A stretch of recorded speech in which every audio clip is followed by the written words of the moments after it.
audio, and there we are. All righty, good Hey, to there we go. go. So, good deal. I this today actually turned into quite a busy day for me. Oh, really? Um, How's that? I yeah, I was supposed to do my NFL draft show last night, but it got bumped to this morning, which I actually did that over Zoom as well. So, Okay. two shows over Zoom, and work today. I did it. I dig it. I really dig it. That's So, awesome. I'm really on the grind despite everybody else sitting at home. Well, you want to know what? It really depends on Sure. what you do, whether or not you're on the grind. This is the time to grind. Yeah, because I used to work at Kroger's. I think I might have told you that. I worked at Kroger's over in Essexville, Uh-huh. and I worked there for 6 years. Okay. And I just think to myself, wow, if I were still there, I would be on the front lines, but very vulnerable to getting this COVID-19. And, This is a I, big deal. This is a big deal. yeah, And I'm glad you mentioned that because one of the things that I've really been thinking about is the frontline workers and what yeah, they really mean to us right now. We mhm, have first of all, the janitors. I just I have to say something about yeah, custodians, janitors, anyone who is cleaning up because I'm going to tell you, you may miss, I'm sorry, your CEO might be missing for a day. A lot of people might be missing for a day, but if your custodian, your janitor is missing for a day, it's a big deal. yes, a very big deal because I've seen it a lot when I was back at Kroger's. They would have us clean a lot, and of course, as an 18 to 24-year-old worker, you're like, oh, why do we have to clean all the time? But Hmm. you go a day or two in that place without cleaning, and it shows. Yes, it's huge. And then we're talking a lot about our heroes, and I definitely appreciate the nurses. I Yes. definitely appreciate the doctors, but someone that is a little bit unsung in like the nursing homes and the hospitals, there's a position. It's called either PCT or CNA, Certified Nursing Assistant. Mm. That is the person who's coming in and they're turning the patient, they're bringing the patient water, they're bathing the patient, they're Mm-hmm. helping the patient to the bathroom. They're doing all the real direct care. And Mm-hmm. that's a hero because that particular person has a lot of exposure um, to, Yes. everything that goes on with the patient.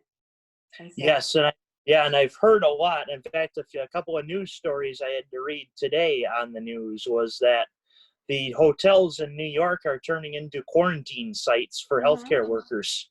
mm-hmm, mm-hmm. And then the workers are tired enough to where they would do is shower, eat, and sleep right when they got home. And it's like, oh man, Mm-hmm. that's rough. So, are you thinking that people should be getting extra pay for this particular time, like hazard pay? I am for it. Um, and my political brain says, okay, where is this money going to come from? But generally, yes, I am for it because if you're working out on the front lines, you're exposing yourself to something that could kill you. And yeah, Ab- you should be paid extra for it. Absolutely. And you want to know something? So, this is one of my thoughts. Sure. When we are bailing out big banks and we're bailing out industries, airlines, things of that nature, I rarely hear where's the money going to come from. And the reality is, Good point.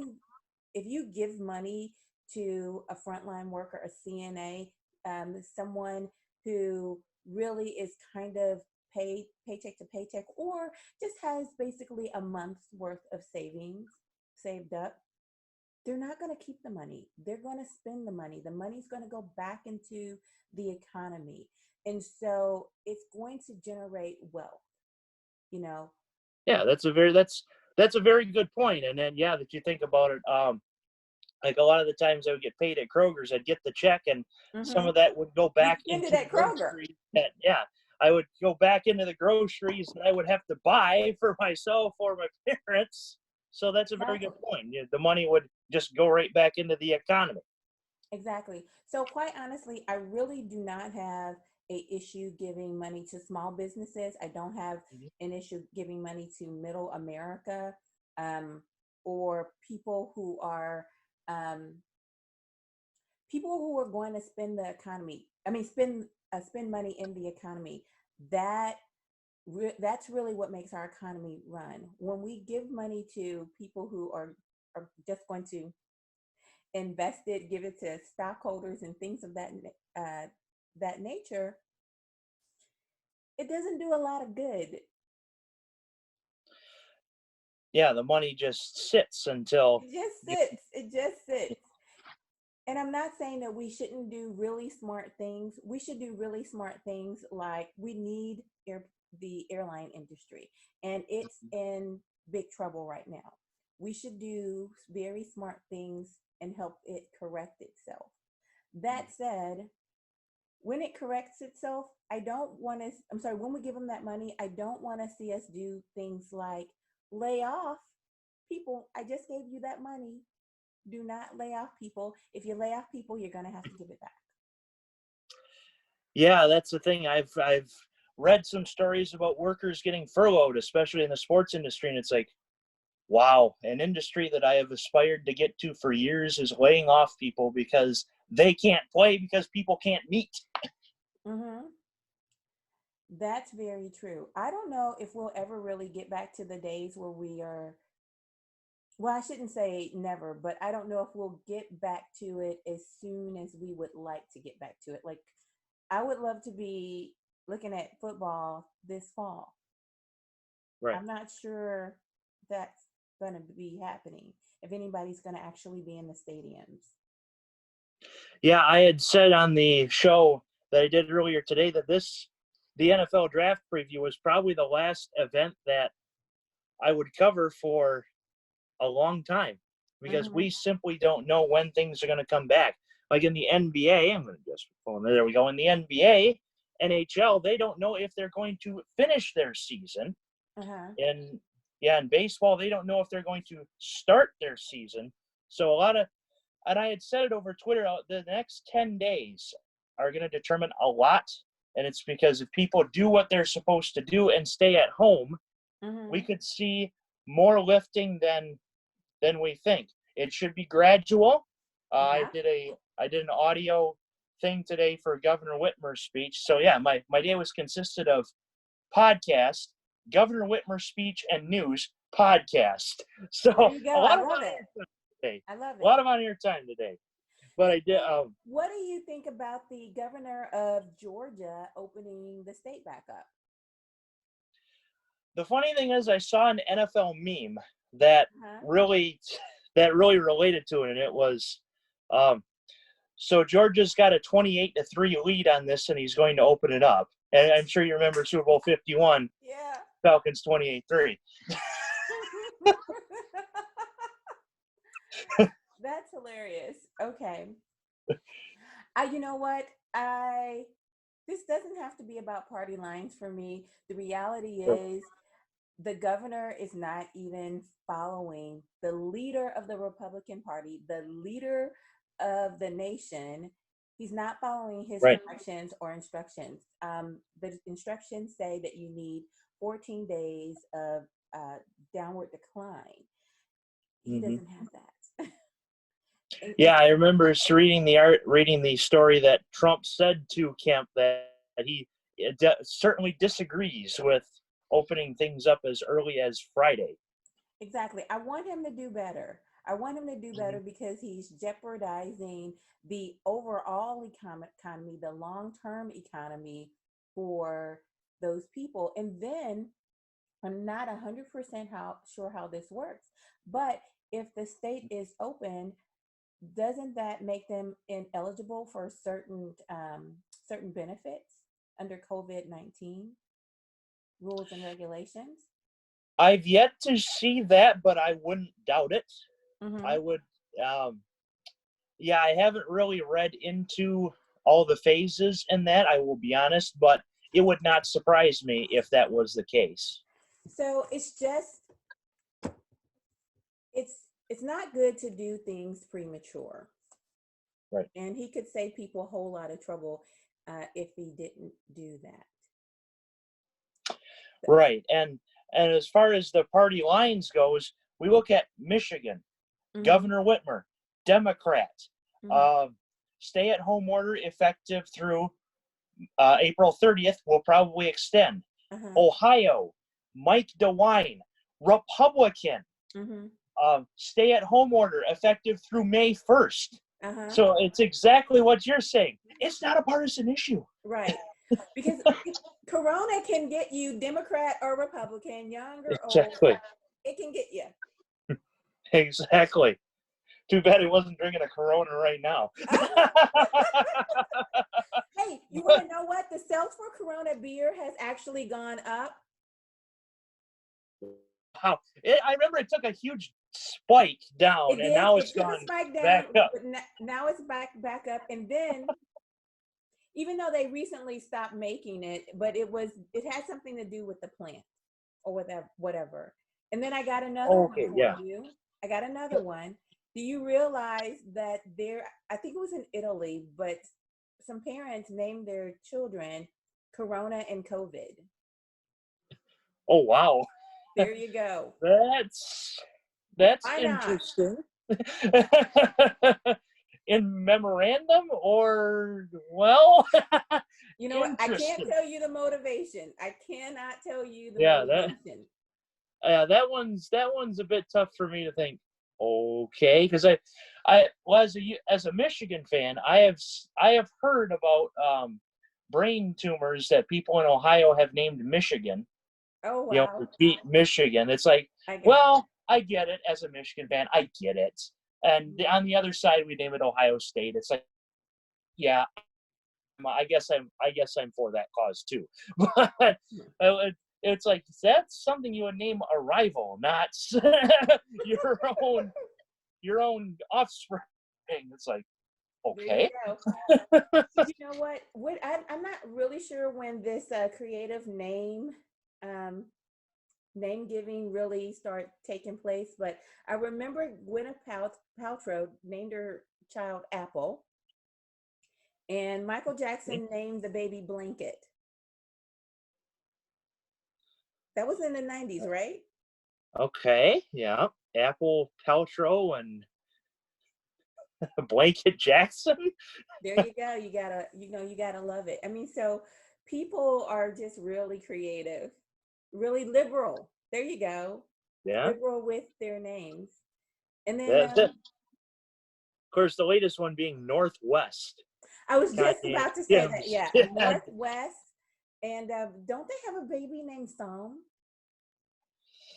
Not that I can think of, but it wouldn't surprise me if somebody or if one of their kids was named Psalm West. I have to look it up now. I have to look it up.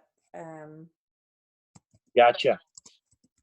I just have to. Yes, there is a child. They have a child by the name of Psalm. Psalm West. There you go. And then their middle. Is it a guy or girl? I have no idea. No. Okay. Well, regardless, they should name the middle name. Name the middle name one of the Psalms, like Psalm 119 West. That's pretty good. That's pretty good.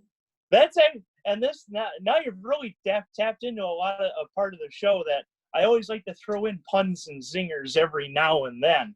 You've definitely gotten a bit of the show in there, so I appreciate it. By the way, what's your favorite psalm? Do you have one? My favorite psalm. Yeah.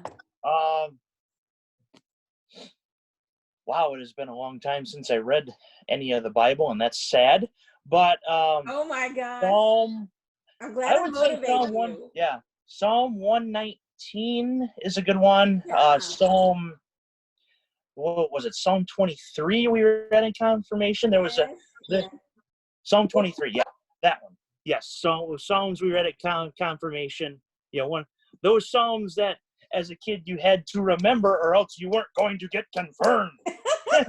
Those, I would say though, because those, while the pastors and that tried to drill that to you, they are good lessons. So I'm taking that you're Catholic, yes? Did it freeze? I am Methodist. You're Methodist. Okay. Okay. My dad was Catholic, Methodist, and so when my dad met Mom years ago, um, he was kind of forced to convert. But it's my grandma, actually, Grandma Greene, was not too thrilled that Dad converted to Methodist, but Dad was like, Mom, we worship the same God. It's pretty much the same material. What's the difference? And Mom's like, my grandma's like, all right, yeah, you're right. Go ahead. There you go. You know what? Catholics are very serious about their standards, rules, and regulations. One of Yes. my best, I'm going to call it a church story, but Sure. when I was 13, I used to go to church with my cousin, and we were just really, really close. And she was Catholic, I was not, but I really enjoyed going to church with her. And so when it came time to take communion, I could not take communion. And so she would go up and get her communion and then bring it back and share it with me. That's awesome. That's, and like you had said, Catholicism is very strict when it comes to regulations. That takes a lot to do that, and it's really sweet and also going against the rules at the same time. So that's where I was pointing. That's where I was going toward was. Does that violate a rule of Catholicism? Oh, it definitely violates a rule, but such a generous heart, right? Exactly. That's something that I think about that. I think about that kind of thing because that is the difference between religion and relationship for me in that story.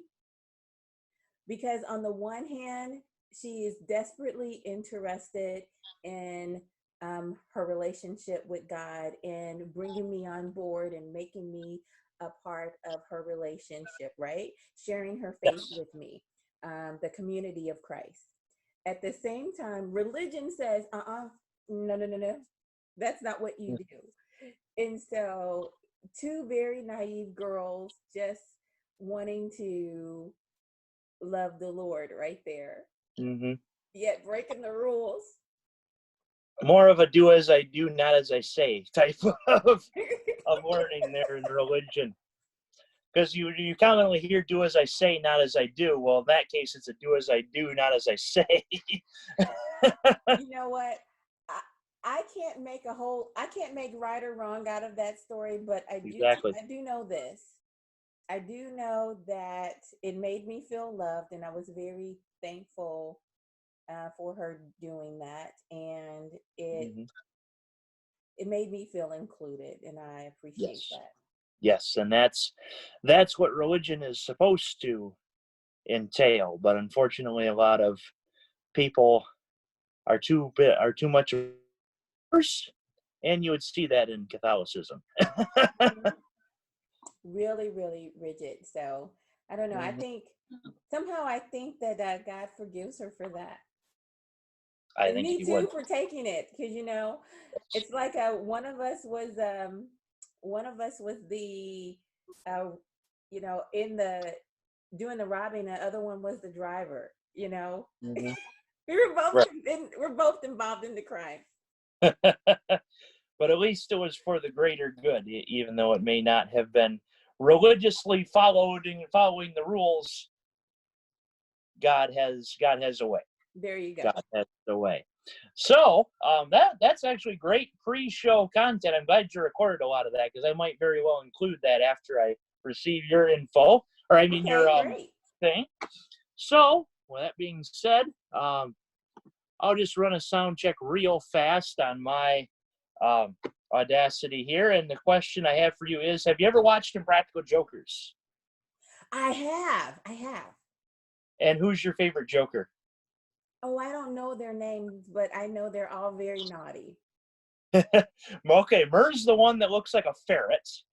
Okay. Q is the one that used to have long hair, but in a punishment, Q cut his hair and made it a wig for Murr to wear all season. Joe is the big guy. Okay. And Sal is the one that's a germaphobe. Okay. So out of all of those, do you have a favorite or?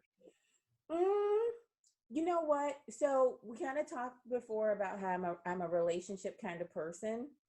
Sure. What I like most is not any one of them individually. I like the relationship together.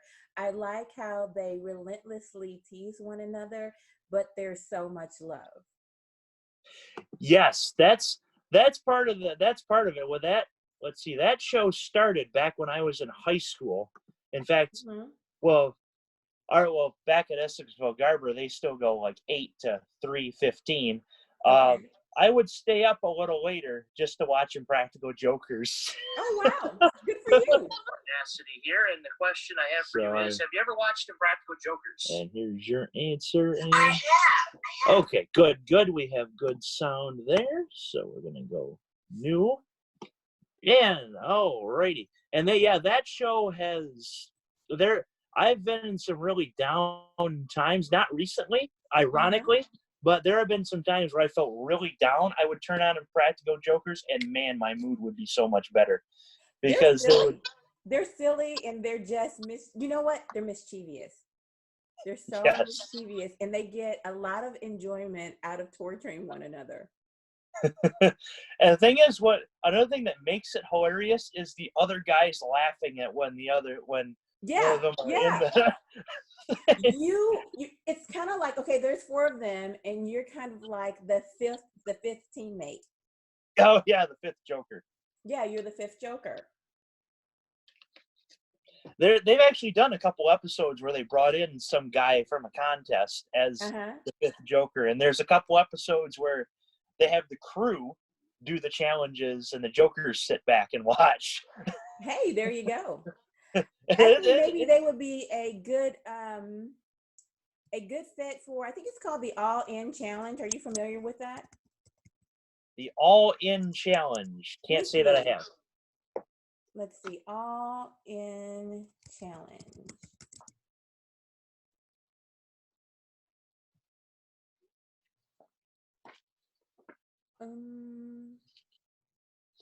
Yeah, I think it's for food insecurity.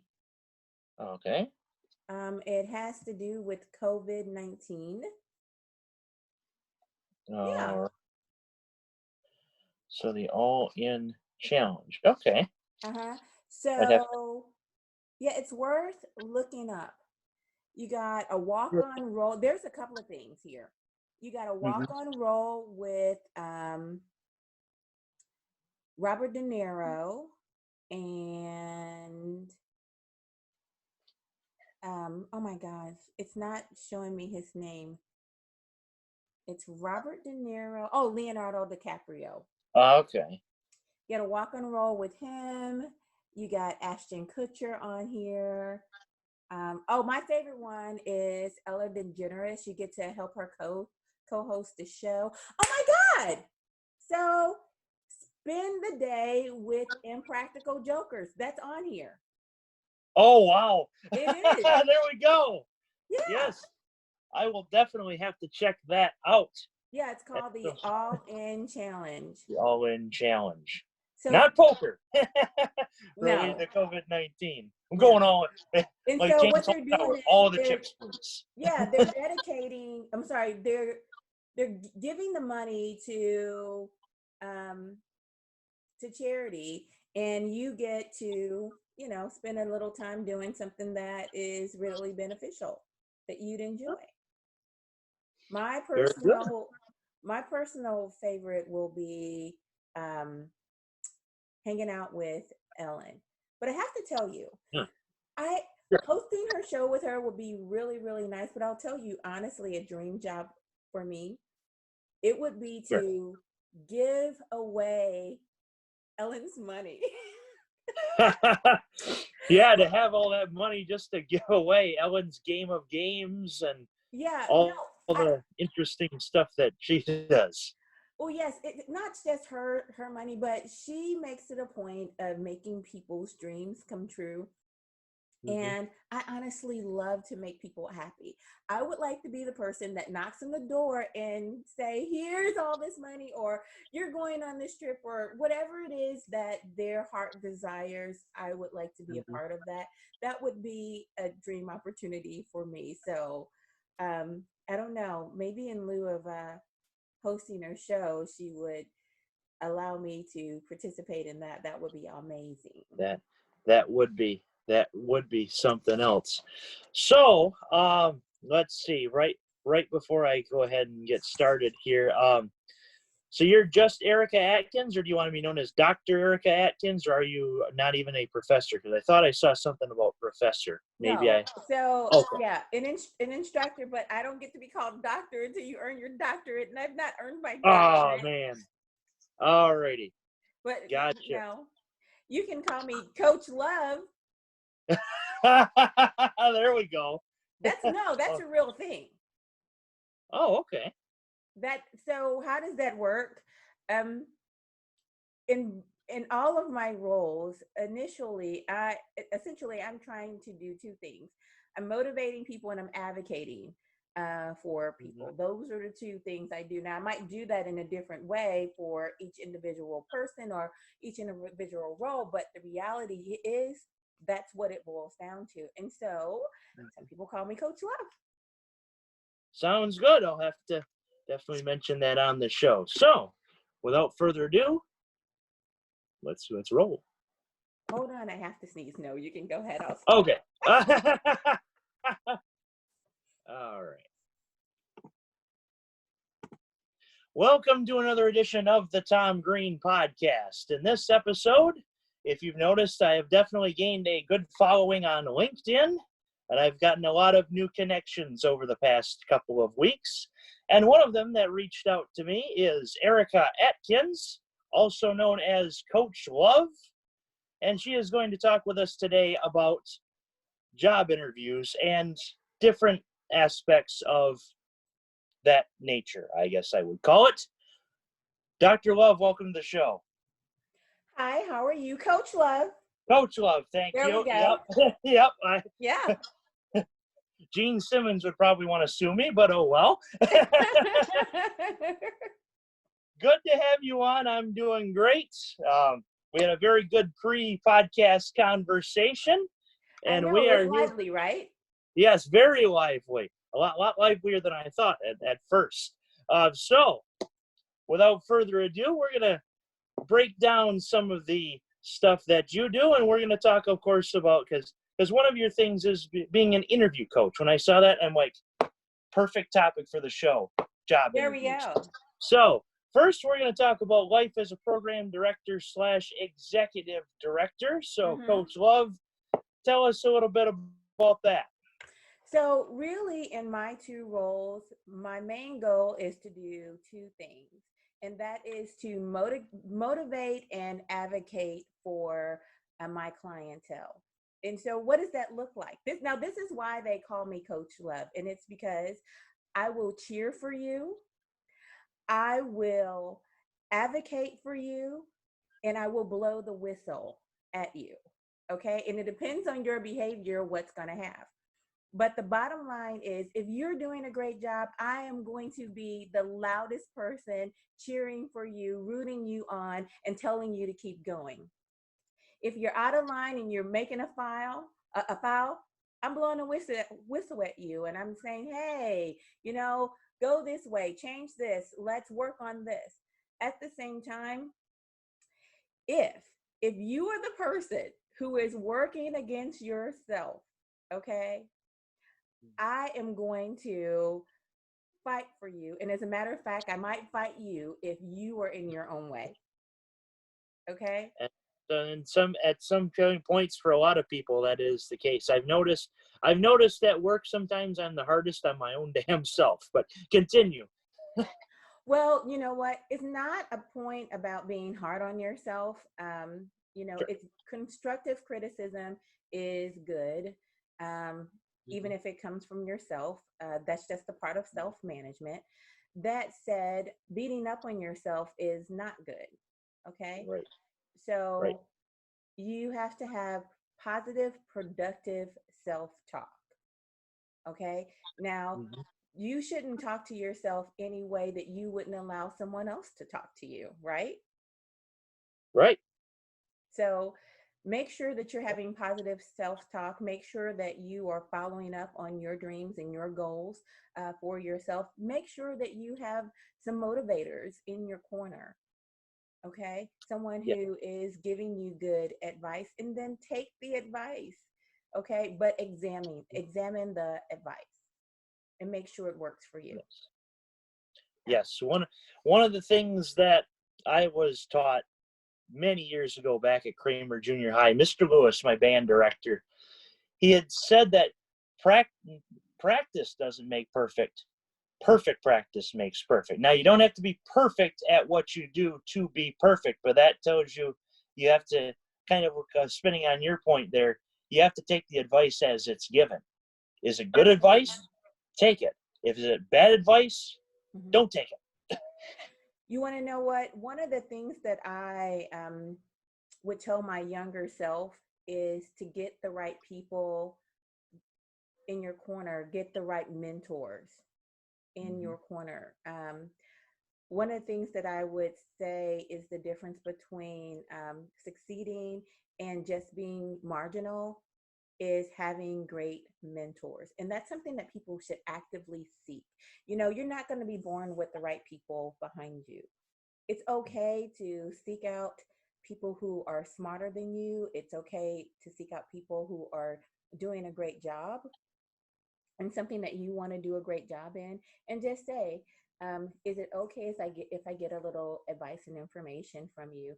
Maybe you can develop a relationship from that. Maybe you can't, but most people will at least give you an hour of your time. Take good notes while you're there, and then use that information to propel yourself forward. Yes, very good.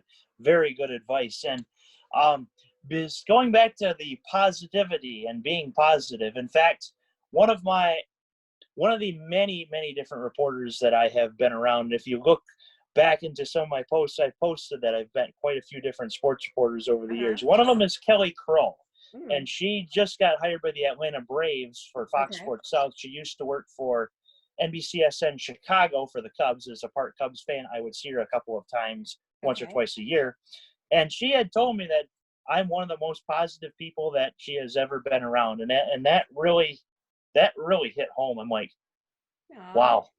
I that is no, and that's kind of driven me to keep going at my job here at WLEW at news radio. And there are times where there are bad days, and there are times where there are really good days. But knowing that people are in your corner and are positive for you just Mm-hmm. keeps you going. As an aside, um, the sound check question I have here is: have you ever watched Impractical Jokers? Well, Uh-huh. there's a scene in Impractical Jokers where Sal is doing this in the name game challenge, kind of a name game challenge where he's the receptionist and he has to play his daily affirmation, which is I can't believe I remember the line, but it's I'm Sal. I can do this job. I won't fail like all of my previous jobs. I'm not a bartender anymore. I'm Sal. And he'd have to keep playing that, and if he shuts it off, he loses, in which he shut it off, he lost. But Okay. it, we're on a Zoom call, and if she had seen me chuckling sometimes throughout her bit, that was why, because I thought of Sal's daily affirmation. I can do this job. I'm not a bartender anymore. Oh my I'm gosh. Sal. Oh my gosh. So I have a question for you. Since you are so Yes, positive, sure. what mindfulness techniques do you use in order to keep your positivity? Honestly, it's a lot of humor. Honestly, I'm a big fan of the shows like Impractical Jokers, Ridiculousness, The Office, Mm-hmm. SpongeBob. Yes, I'm Mm-hmm. still a kid at heart. Mm-hmm. And if I were to have a really bad day or a bad time, Mm-hmm. I would just try to think of a scene from any of those shows, Mm-hmm. and it wouldn't be instant, but my mood would get better as time goes on. Another one I like is Seinfeld. God, that show's good. It Um, is good. but Now I got one for you. To look at me, yes, would you believe that I'm a ridiculousness fan? Would you believe that? I wouldn't I honestly. love that show. Yes. I do. I do. That would be, I don't know, that might go down as a guilty pleasure, but goodness gracious, the things they get done on that show, it's ridiculous. Is it sad that I I have a little more trust in Rob Deerdeck than I have at some people that I've been around? Oh my gosh. I mean, those people I would be referring to is just kind of like a customer in passing or something like that. But it's like, geez, I can kind of connect a bit with Rob Deerdeck when I would connect with not connect with people that I would regularly see. So, but yes, that's good. But yes, positivity. It comes back to humor, I would say. But there are many different ways that others would think of or try to become positive in a state of negativity. Which, believe me, I have had Okay. some down times, Mm-hmm. but I would always be one of those give it 24 and before I would react at something like per se. And for instance, there well one of my coworkers and I tried to start an afternoon drive show on the Uh-huh. radio, Uh-huh. and our station manager shut it down after a day and sent a note to everybody saying, "This is what we should be doing during this pandemic. This is what we shouldn't." And it felt a bit insulting, Okay. honestly. Okay. But I thought, you know what? Give this 24 hours. Mm-hmm. Try to go over this with your parents. It shall pass. And sure enough, it passed. So There you that's one go. of the things, I guess, indirectly, some advice for if you're going through something and you think and you want to make a snap decision, give it Mm-hmm. 24 hours.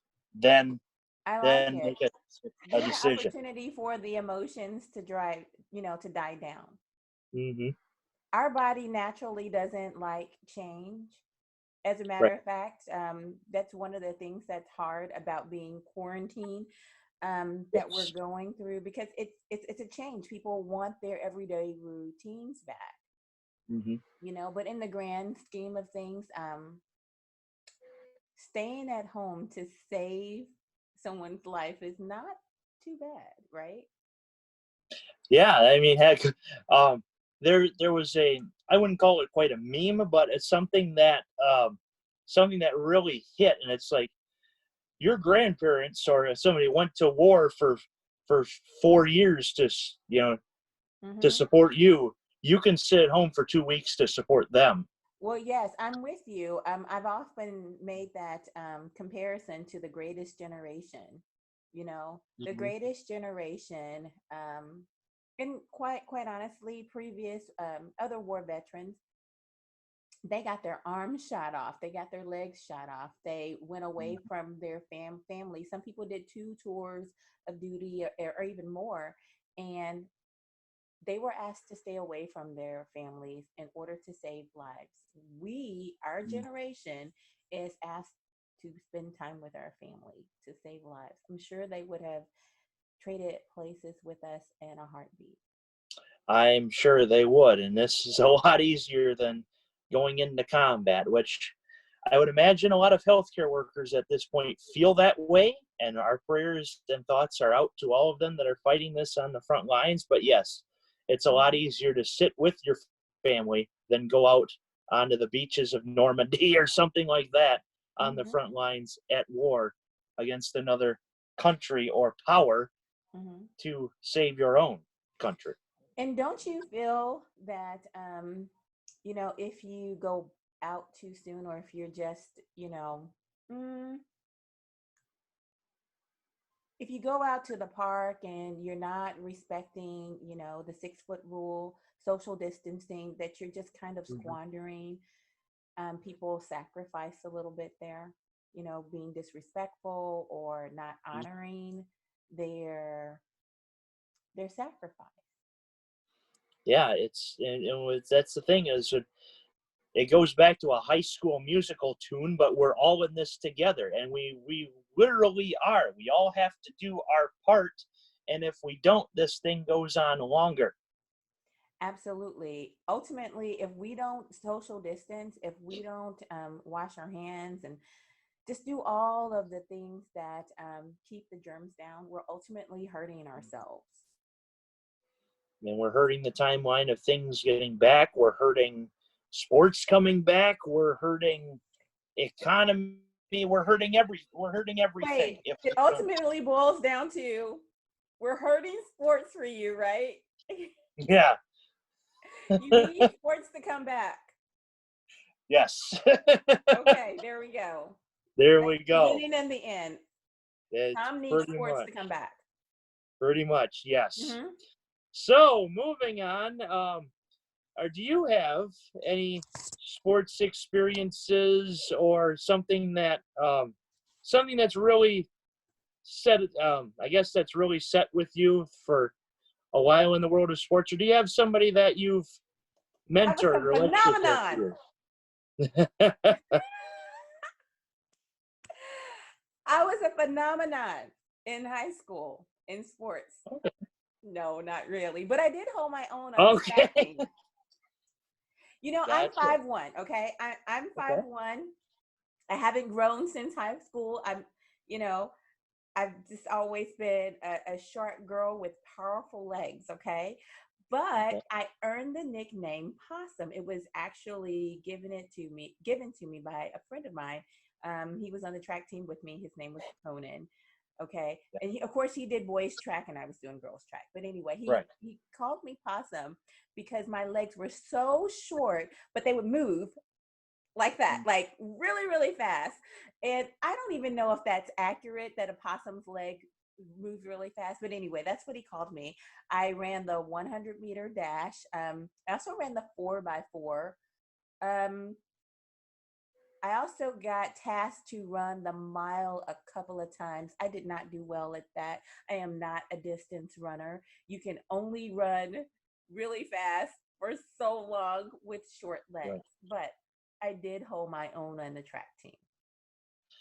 There you go. As for me personally, I was a golfer on the Garber golf team for 3 years. In fact, my sophomore year was the year that I missed, and it was because I was retooling my swing. But I Uh-huh. was more of a golfer, and Okay.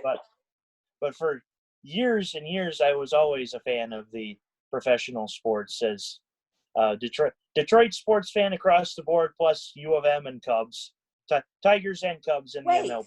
I'm So, confused. Did you say Cubs? I'm from St. Louis. My ear hurts. I'm sorry. oh, I may have to hit the That's stop button. No, I'm kidding. I'm kidding. I think you need to reset that. I think you meant you are a huge Cardinals fan.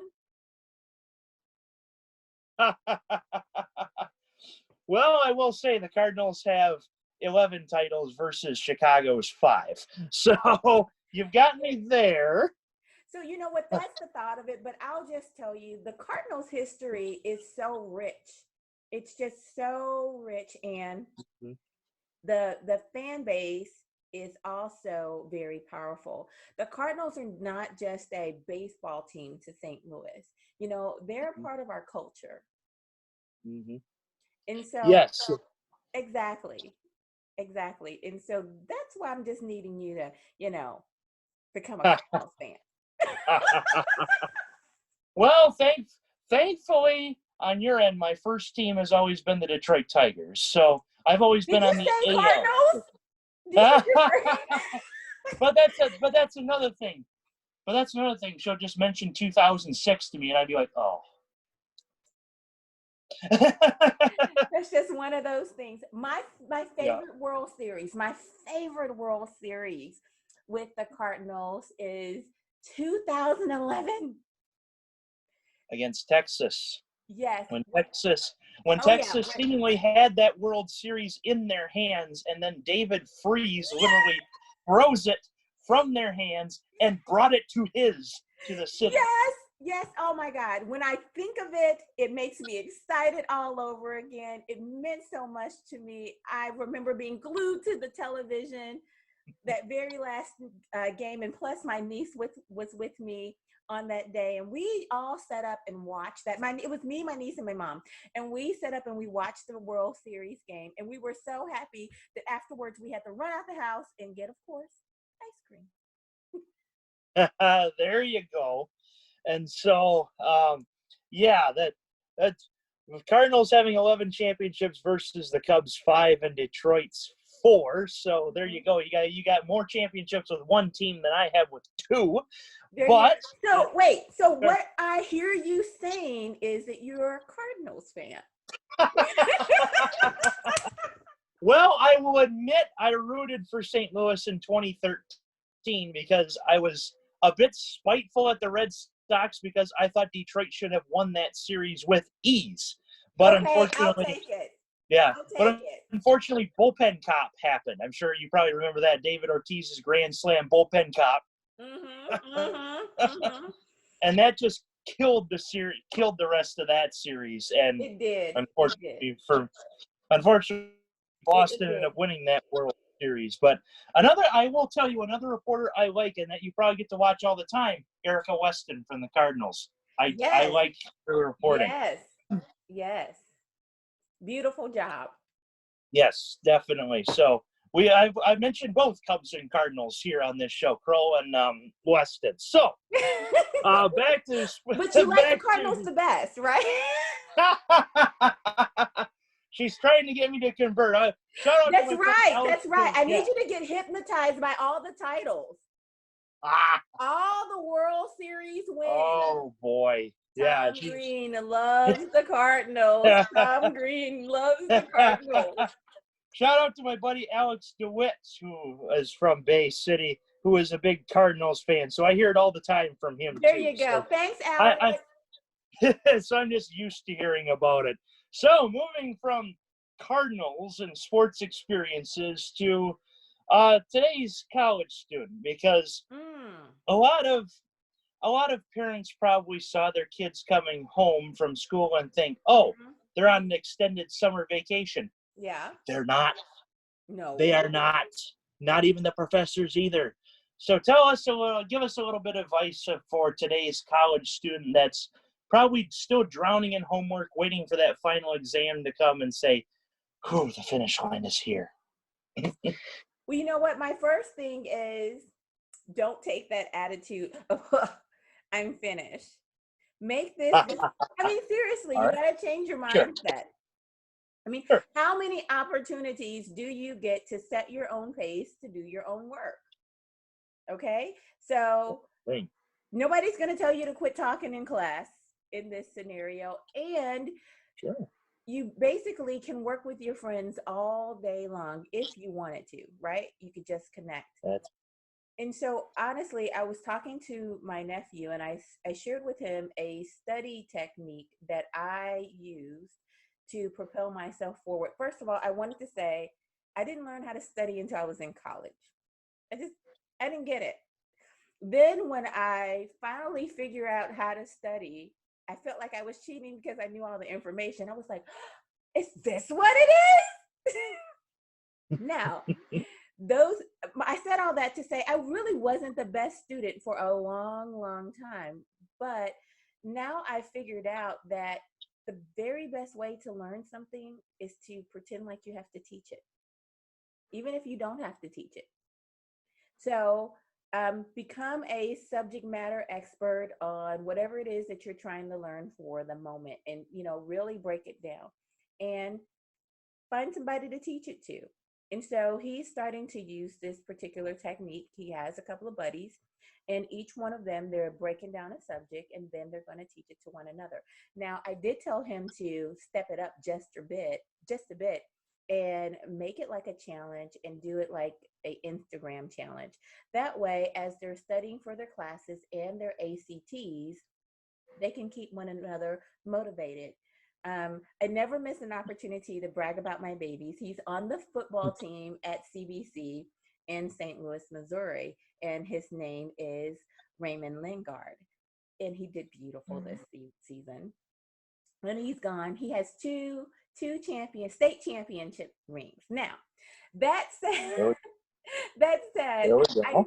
I like I that. brought him up because he's very, Yeah. very competitive, and so are his friends. And if he made a challenge that would, get other people involved, it would be team oriented. And anytime you have competition involved, it just releases the beast inside of you, Yes. which makes you learn better, right? Yes, that's very good points. And yeah, especially a different mindset than, oh, there's the finish line, to here's an opportunity for me to teach something, Mm-hmm. perhaps. And it changes your role, right? Because Yeah. if you have to teach it, if you have to teach the information, all of a sudden you're invested a whole bunch more. Yes. And something I've learned from my own college experiences is that I'm one of those people where I would read something Mm-hmm. and then I would have a hard time retaining a lot of Mm-hmm. the information. And Mm-hmm. in fact, if I'm on a phone call, I would be talking to whoever it is, click the phone. Who are you talking to? So and so. What'd they say? Yeah, I would have a hard time retaining information. And what I would do, at least, is I wouldn't necessarily cram right before the end, but I would, Mm-hmm. like, just a couple days before the test, I would look over stuff that we learned at the beginning. And Uh-huh. so, Uh-huh. and once I started doing that on tests, I would see, like, oh yes, I looked at this yesterday. Mm-hmm. Oh, okay, yes, I remember looking at this. Mm-hmm. Mm-hmm. Now, this is going to sound horrible, and Okay. I want to put a disclaimer to this up front. Okay. But if you were to make yourself a cheat sheet but never used it, because in order to properly cheat, you have to look at the information and write it down, right? That's Just true. call That's called studying. If you have to look Yeah, at the information, if you have to look that's at the true. information, write it down, put it in proper order, that's studying. That information is getting into your brain. You've made yourself a cheat sheet. Now just don't use it. Use what you've been able to retain. I noticed that on tests where we would be allowed a cheat sheet, Mm-hmm. I would almost never use it, and it's because, well, we'd be studying by writing down all that information. Exactly. Exactly. You know what? Um, for those people who are hands-on learners, kinetic learners, I always encourage them to write notes because it's something magic. Even if you never go back and read your notes, if you are moving your hand, that information is magically getting into your brain. It's just how you learn. There you go. That works. Yes, taking notes, which, in fact, even for this own podcast right here, the folks at home won't see it, but there's a solid darn near page of notes just on this show, the rundown, and then of course Uh-huh. what we mentioned before the show, the All In Challenge, featuring Robert De Niro, Leo DiCaprio, Ashton Kutcher, Ellen DeGeneres. But as you can see, darn near a full page of notes just on this show. There you go. There you go. And you may go back and look at those, you may not, but the reality is that information's now in your brain because your hand was moving and you were being intentional. That's another part of it. You were being intentional about what you're writing. So there you go. Exactly. So that's very good advice for today's college students. So moving to the next point, and we kind of touched on this pre-podcast, and in fact, like I said, once I get your stuff, I may have to put some pre-content in there. Timeline on when things get back to normal. Of course, we were talking before the show that Georgia Governor Kemp is going to have things open up this coming Friday, Uh-huh. while other states are not opening up until at least May 1st. Or we see the phase 1, phase 2, phase 3 thing by President Trump. What would be a good timeline for things to eventually start opening back up? I think the timeline is not on the calendar. I think the timeline is when we reach those benchmarks, which is why I was disappointed in the Georgia governor, because he's not even following the instructions that were given to him. You have to have 14 days of downward decline.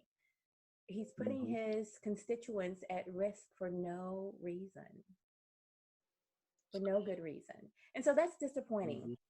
So, when is it going to be better? When are we going to get back to normal? I don't know if we'll get back to the old normal. We might get back to a new normal, and that might be better for us. Even if we go back to the point, like 2 or 3 years from now, where we're hugging one another and we're shaking hands, hopefully we don't lose this feeling of camaraderie and appreciation. Quite honestly, I think that those have been the silver linings Yeah. to the COVID-19 um, change in our nation, the tragedy of COVID-19. Um, Mhm. it has been the rainbow. I have seen the human spirit act as a champion, and I really appreciate that. Yes, we've gotten a lot close, ironically, a lot closer together by being farther apart as we all battle this That's together. very that's very true. They call me Coach Love for a reason, and that is because I focus on love. As a matter of fact, if you look on LinkedIn, I wrote a whole article about loving your customer, loving your client. Um, my clients are my students and the people that I give interview coaching to, Mhm. and I never miss an opportunity to provide them with love. What does that look like? It looks like me making a tangible difference in their life in a productive and positive way. And so I think that's what this situation has given us. It's given us an opportunity to actively love one another, and that's good. Yes, and if it's farther down in your LinkedIn, tag me in it and I'll share it. But yes, that's very good. That's a very very good points by you that sharing. Yes, definitely. So going to the interview coach thing, and All right. that was kind of the reason why I brought you in the first All place. Was right. job interviews in the Uh-huh. world of Uh-huh. sports, in the world of news, in the world of academics, in the Mm-hmm. world of politics, in the world of just about anything. Mm-hmm. The Mm-hmm. one thing that everybody has to go through before getting that job and filling out that I-9 is a job interview. There you go. So, advice for those that are going to be going for job interviews, like for myself, applying for different positions to try to advance further in the world, you Uh-huh. got to go through that job interview. So, There you what's go. something that you tell um, your clients, your students on job interviews? So the very first thing I want people to know is practice, practice, practice. You have to Mhm. practice interviewing. You just can't go in there cold. I mean, Michael Jordan, Michael Jordan, in my opinion, the greatest basketball player of all time. Yes, He Team Jordan. practiced. That's Yes. right. That's right. He practiced. He practiced. And so you have to practice. And what is the other thing he had? Even though he was amazing, what was the other thing he had? He had a Well, the coach. first thing he had a heart. The first thing that came to my head was Scottie Pippen, but yes, a heart. So yeah, he had a coach. So that's the next thing I'm going Joe to tell you. Jackson. Yes. Get yourself a coach.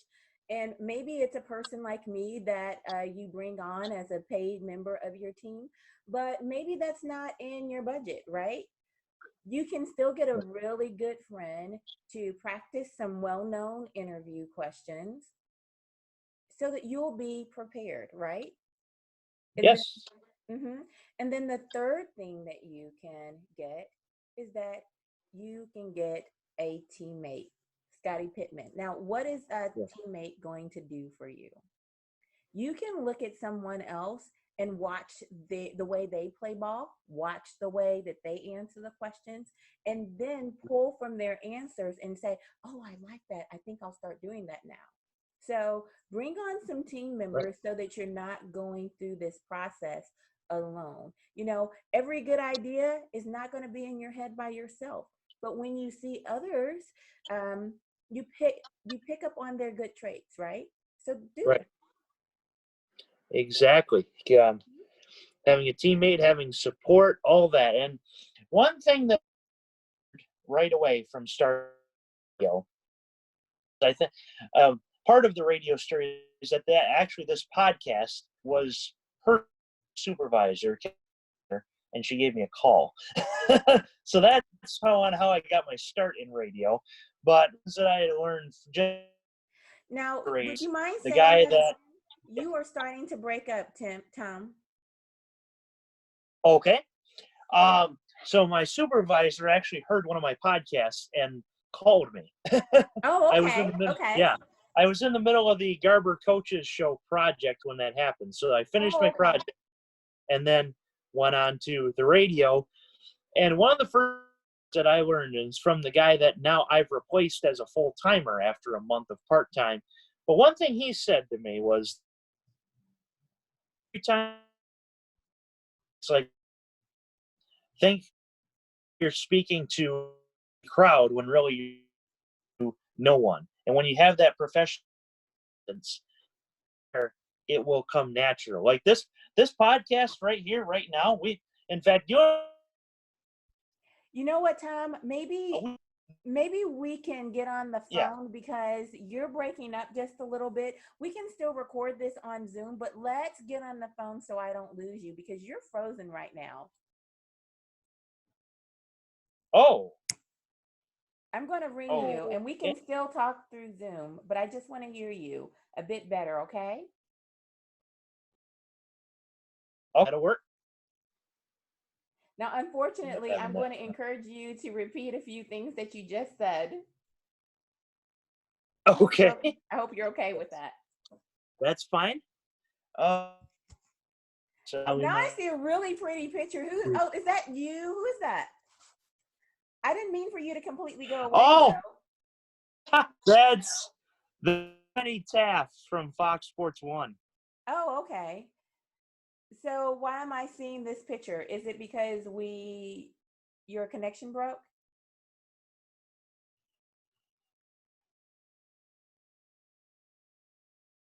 Oh, darn.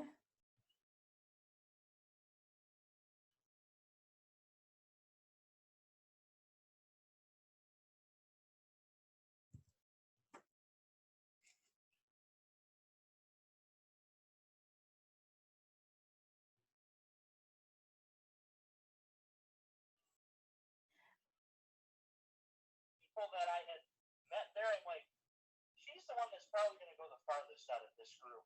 Oh, So wow. later she gets hired at Fox Sports One, and we've kind of inspired one another now and again. And so I've kept her on my profile picture for all this time. And different years we would meet, we'd upgrade it. Oh, that's really great. So would you mind telling me that story again? For the radio, yes. Yes. Uh-huh. All right. Yes. So when I was doing the Garber Coaches Show, the football coaches show, after I left Kroger's, I thought, you know what? Why don't I do more with my own high school? And I did that for, well, at first it was like the first two episodes got heard by my supervisor over at WLEW, where I currently work. Uh-huh. Gave her a call.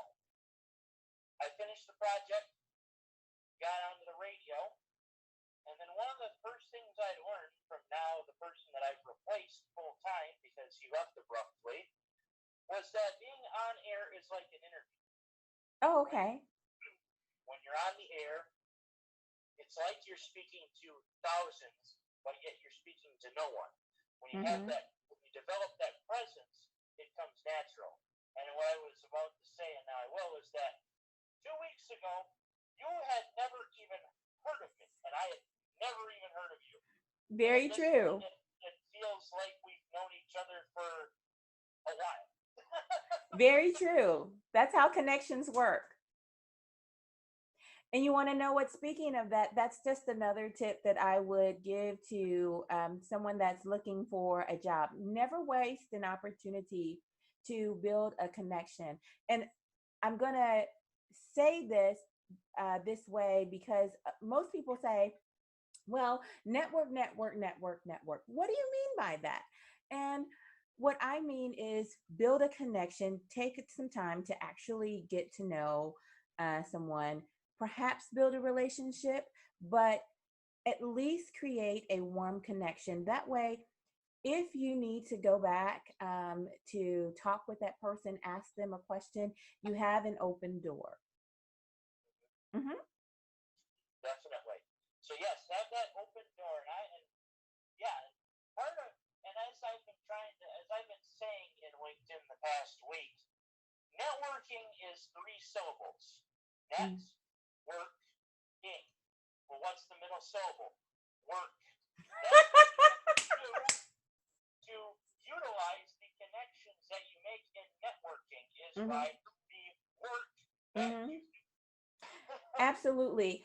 And I encourage people to look for opportunities to add value. So that's another, well, I would say that's another career tip that I would give you. It's necessarily a interviewing tip, but it is a career tip.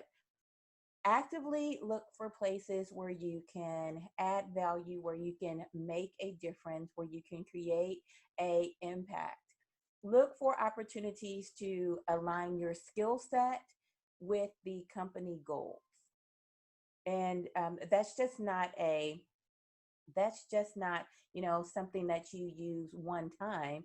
If you're with a company and you've been with a company 1 year, 5 years, 10 years, you can keep your career going. You can keep your um, career moving forward within the company by looking for ways to add value. If your company's growing, you should be growing as well.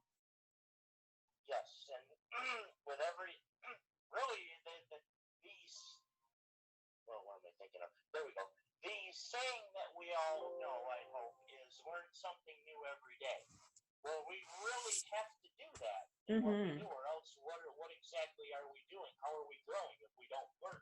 We have to learn something every day. Now, there's a Little Caesars commercial as an aside. Years ago, there was a Little Caesars commercial that made fun of that and said, learn something new every day. The guy said one thing, and then he would start to say another. That's not. Just one. But yeah, literally learn something new every day, and we all do that, or else, like someone would say to a kid, "Well, coffee stunts your growth." Well, if we don't learn something, our growth is stunted. Absolutely. There's no standing still in life. Either you're moving forward or going backwards, one or the other. Exactly. And as far as this pandemic, we may be taking a two steps forward, one step back approach, as some states might, some others won't. But hopefully this all boils over and we're all back to where we are. Hopefully in a year, we'll see if the vaccine comes out. But we learned That will something be new. exciting if we get a vaccine. Yes, And there's some hopeful treatments with the plasma and things of that nature. definitely. Mm-hmm. So, quite a few topics to discuss in a pretty Absolutely. short show. Mm-hmm. I will say. The last question I have is the main final question of my show is: anything else you have to add to this wonderful Tom Greene podcast? Well, first, I want to say thank you, Tom, for inviting me to do your show. It's been an absolute pleasure. And then, lastly, for the audience, I want to talk about the fact that um, this time is demanding something of us, and it's demanding us to change. And we can either change with courage or we can change reluctantly and kind of become bumped and bruised. And so when change is on the deck, there is a natural fear. And fear can stand in our way or it can propel us forward. There's a couple of acronyms. We can approach this as forget everything and run. That's one acronym for fear. But a more powerful acronym for fear, a more productive acronym for fear is face everything and rise. And that's what I'm asking us to do. That's what I'm asking of myself. And so I'm encouraging everyone to face everything and rise. And rise. Very good. I definitely got that written down in my page of notes, especially to take from away from this show. So that is Coach Love, Erika Atkins. Thanks a lot for coming here on the show. And this has been the Tom Greene podcast. Thank you. Have a great day. Bye-bye now. Yeah, very